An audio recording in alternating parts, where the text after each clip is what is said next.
قال المؤلف رحمه الله: باب السلم. عن عبد الله بن عباس رضي الله عنهما قال: قدم النبي صلى الله عليه وسلم المدينة وهم يسلفون في الثمار السنة والسنتين والثلاث، فقال: من أسلف في شيء فليسلف في كيل معلوم ووزن معلوم إلى أجل معلوم. یہ سلم ایک مخصوص قسم کا کاروبار کا طریق ہے، سلم بھی کہتے ہیں، اور اس کا ایک اور نام بھی ہے سلف، سین لام فے، سلم اور سلف. یہ ایک مخصوص کاروباری شکل ہے. جب رسول اللہ صلی اللہ علیہ وسلم مدینہ منورہ تشریف لائے تو دیکھا کہ مدینہ کے لوگ یہ سودا، یہ کاروبار کر رہے ہیں. اس کی شکل یہ ہے کہ آپ مثلا باغات، پھلوں کا کاروبار کرتے ہیں، تو آپ چاہتے ہیں کہ یہ باغ میں خریدوں، اس کا پھل اچھا ہوتا ہے، تو آپ سال کے لیے، 2 سال کے لیے، 3 سال کے لیے پیشگی پیسے دے دیں باغ والے کو، تاکہ وہ آپ کا پابند ہو جائے اور کسی اور کو نہ بیچے.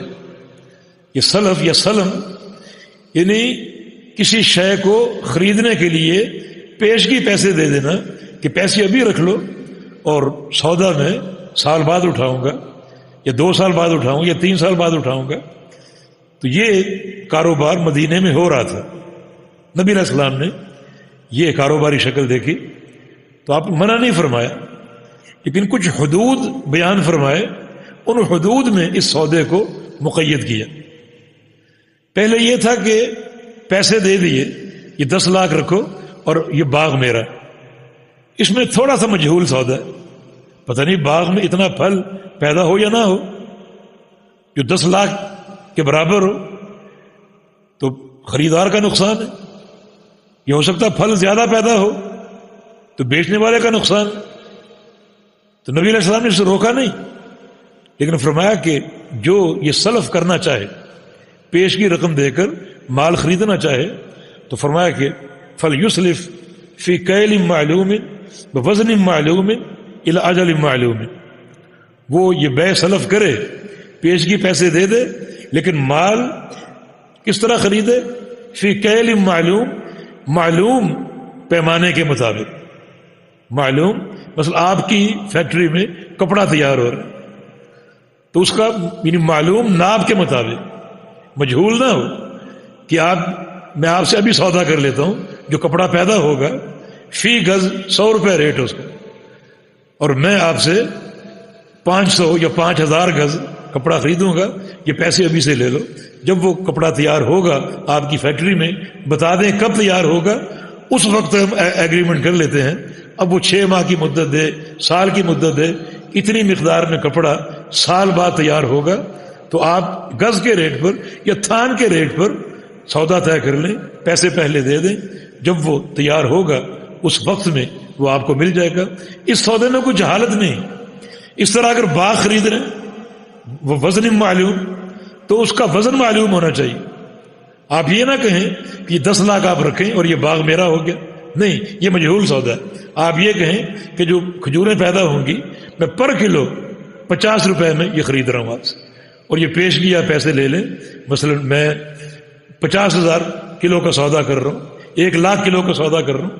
اب 1 لاکھ کلو پیدا ہوگا تو وہ مل جائے گا، نہیں پیدا ہوگا تو جو باقی رہ گیا وہ پیسے آپ کو لوٹا دیں گے. تو اس میں کوئی ابہام نہیں، کوئی جہالت نہیں، اور کسی قسم کے جھگڑے کا امکان نہیں. تو اس کو بے سلف کہتے ہیں. روپے پیسے سے اگر چیز کا تبادلہ ہو تو دونوں صورتیں جائیں. پیشگی پیسے دے دو، مال بعد میں اٹھاؤ، یا پیشگی مال لے لو، پیسہ بعد میں دے دو، دونوں جائز. یعنی روپے پیسے سے جو مال خریدا جاتا ہے اس میں ادھار جائز ہے. چاہے پہلے پیسہ دے دو اور مال بعد میں اٹھاؤ، چاہے پہلے مال اٹھا لو اور پیسے بعد میں دو، دونوں صورتیں جائز. تو فرمایا کہ جو شخص بے سلف کرنا چاہے وہ معلوم جو ہے پیمانے اور ناپ کے مطابق بے کرے، اور معلوم وزن کے مطابق کرے، مجہول نہ ہو، الی اجل معلوم، اور معلوم وقت پر ہو.